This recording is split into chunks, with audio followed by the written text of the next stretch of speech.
Right. Okay. అందరు media మిత్రులందరూ కూడా నమస్కారాలు. సో హైడ్రా ఆవిర్భావం అందరికీ తెలిసినట్టుగానే జూలై 19th 2024 దాదాపు 5 నెలలు దాటింది. ఈ 5 నెలల కాలంలో హైడ్రా యొక్క పర్ఫార్మెన్స్ అండ్ అట్లానే రోడ్ మ్యాప్ వచ్చే సంవత్సరానికి 2025కి సంబంధించిన రోడ్ మ్యాప్ గురించి కూడా మీ అందరికీ కూడా దాని అంటే ఎలా ఉండబోతుందనే దాని గురించి కూడా మీ అందరితోటి మీ ద్వారా ప్రజలందరూ కూడా తెలియపరచాలనేది ఉద్దేశము. హైడ్రా మీకు తెలుసు, Hyderabad metropolitan region outer ring road దాకా హైడ్రా యొక్క పరిధి ఉంటుంది. సో దాదాపు 2000 స్క్వేర్ కిలోమీటర్స్ చదరపు కిలోమీటర్లు మా ఏరియా ఆఫ్ ఆపరేషన్ ఉంటే, దీంట్లో యాక్చువల్గా పాపులేషన్ వైజ్గా చూస్తే కనుక అది 35% ఆఫ్ తెలంగాణ పాపులేషన్ ఇది దాదాపుగా. సో దీన్ని నెక్స్ట్ ఇంకా కొన్ని సంవత్సరాల్లో అంటే దాదాపు బై 2050 ఇది 50% ఆఫ్ తెలంగాణ పాపులేషన్ అంతా కూడా ఈ ఔటర్ రింగ్ రోడ్ ఈ పరిధిలోకి వచ్చేటటువంటి పరిస్థితి మనకి ఏదైతే ఈ అర్బనైజేషన్ గ్రోత్ ప్యాటర్న్స్ దాన్ని బట్టి మనకు అర్థమవుతుంది. అయితే ఇప్పటిదాకా హైడ్రా మీకు తెలిసినట్టుగానే it is into disaster management and also asset protection దీంట్లో ఉంది. డిజాస్టర్ రెస్పాన్స్ సంబంధించి కూడా చాలా కంప్లైంట్స్ దాని కూడా డేటా కూడా మీకు మీ ముందు పెడతాము ఎట్లా చేసామనేది. అట్లానే అసెట్ ప్రొటెక్షన్ సంబంధించి కూడా మనము పలు వాటర్ బాడీస్, గవర్నమెంట్ ల్యాండ్స్, పార్కులు, ఓపెన్ స్పేసెస్, లేఅవుట్స్ లో ఉన్నటువంటి వాటికి అట్లనే రోడ్స్ ఇట్లాంటి అన్నింటిని కూడా వాటిని ప్రొటెక్ట్ చేసేటువంటి బాధ్యత కూడా హైడ్రా తీసుకుందనేది కూడా మీ అందరికీ తెలిసిన విషయమే. సో దీనికి గవర్నింగ్ బాడీ హైడ్రా అనే దానికి గౌరవ ముఖ్యమంత్రి గారు వారు దీనికి చైర్మన్ గా ఉంటారు అండ్ వివిధ మంత్రులు కూడా దాంట్లో సభ్యులుగా ఉంటారు, మేయర్ గారు కూడా ఉంటారు. Commissioner of HYDRAA will be the HOD ఇది కూడా, and separate budget, separate staffing ఇదంతా కూడా త్రూ జియో MS 99 ద్వారా ఇవ్వటం కూడా జరిగింది.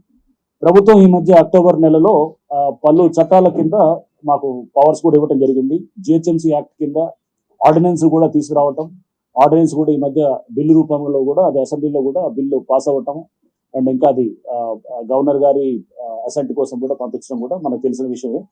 అండ్ ఇంతే కాకుండా ఈ ఆర్డినెన్స్ తో పాటు మున్సిపాలిటీస్ యాక్ట్ లో కూడా పలు ప్రావిజన్స్ నుంచి కూడా మాకు పవర్స్ సంక్రమించడం, HMDA యాక్ట్ నుంచి కూడా రావటం, వాల్టా యాక్ట్ నుంచి కూడా మాకు ఇతర పవర్స్ అండ్ అట్లానే నెక్స్ట్ తెలంగాణ ఇరిగేషన్ యాక్ట్ కింద కూడా మాకు పలు పవర్స్ కూడా వీటి ద్వారా సంక్రమించడంతో హైడ్రా ఇప్పుడు డెఫినెట్ గా ఈ వాటర్ బాడీస్ ప్రొటెక్ట్ చేసే దగ్గర అండ్ అట్లానే ఇతర ఏది మన పార్క్స్ కానీ, లేఅవుట్, ఓపెన్ స్పేసెస్ కానీ ప్రొటెక్ట్ చేయడానికి కావాల్సినటువంటి టీత్ అంతా కూడా ప్రభుత్వం మాకు కల్పించడం జరిగింది. నా హైడ్రా అచీవ్మెంట్స్ లో మీరు చూస్తే కనుక దాదాపు ఇప్పటికీ 200 acres ఆఫ్ ల్యాండ్ ని రీక్లెయిమ్ చేయడం కూడా జరిగింది. సో దీంట్లో 8 పార్కులు ఉన్నాయి, దాదాపు 12 చెరువులు ఉన్నాయి అండ్ 4 గవర్నమెంట్ ల్యాండ్ పార్సిల్స్ ఉన్నాయి. ఇవన్నీ కూడా ఇప్పటిదాకా చేయడం జరిగింది.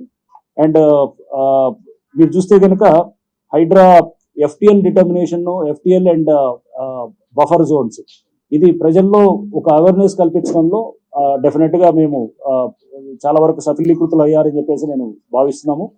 ఎందుకంటే ఇప్పుడు దాదాపుగా ప్రతి వాళ్ళకి కూడా బఫర్ జోన్ అండ్ ఒక FTL అంటే ఏంటి అనేటటువంటిది సగటు మనుషులు కూడా వీళ్ళందరూ కూడా వీళ్ళకి ఇప్పుడు అందరు కూడా దీని గురించి అవగాహన ఉన్నది.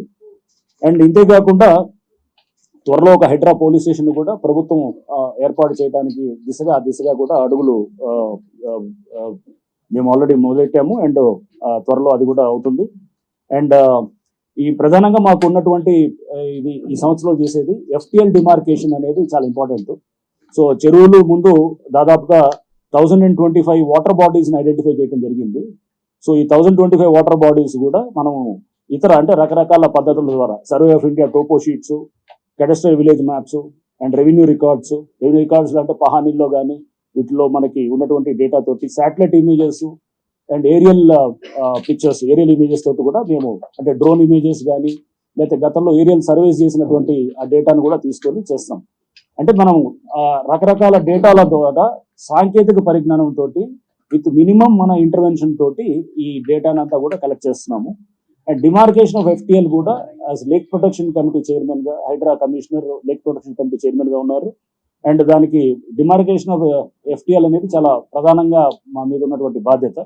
సో దీన్ని కూడా పారదర్శకంగా చేసేదానికి కెడస్ట్రల్ మ్యాప్స్ అంటే అట్లానే సేతువార్స్ అండ్ అట్లానే 1956 నుంచి ఉన్నటువంటి కాసరా పహానీస్, లేక్ మెమోరీస్ ఉంటాయి వాటితోటి, plus survey of India topo sheets ఈ 1971లో సర్వే ఆఫ్ ఇండియా చేసిన topo sheets survey of India నుంచి తీసుకొని, అండ్ శాటిలైట్ ఇమేజెస్ కూడా మనం చూస్తే కనుక 1 మీటర్ రెజల్యూషన్ ఆ డేటాని తీసుకున్నాం. అంటే ఆ రెజల్యూషన్ అంటే మనకి చాలా యాక్యురసీ రావడానికి మనకి 2000 నుంచి ఆ డేటా ఉంటుంది 1 మీటర్ రెజల్యూషన్.